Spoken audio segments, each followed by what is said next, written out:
Hey everyone, we should finalize our plan for today's weekend. We must make sure everything is well organized. We don't run into any problems. I think we should visit the beach. It might be a great way to relax and have fun together. The last time we went, it was amazing.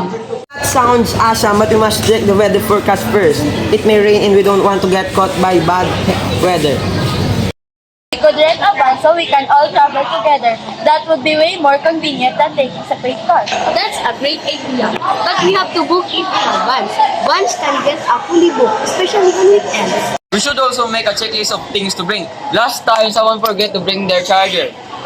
Yel. So let's make sure that doesn't happen again.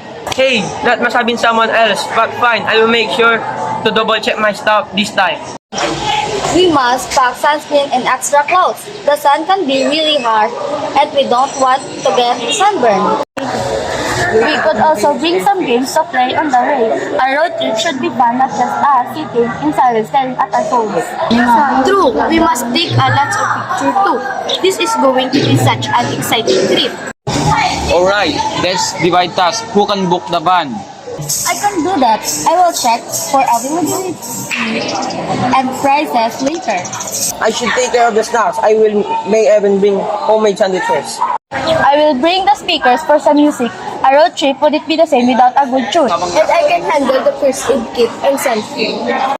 Perfect, it sounds like we're all set. This is going to be our best trip yet. Definitely, I can't wait for the week and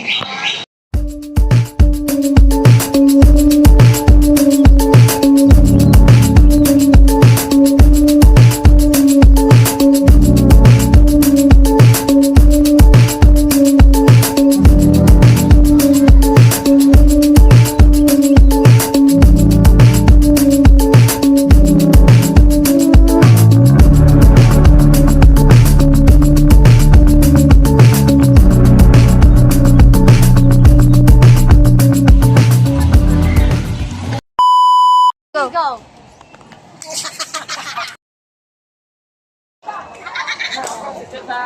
Hey everyone, we're so fun. 4, 3, go. But we must check the weather forecast first.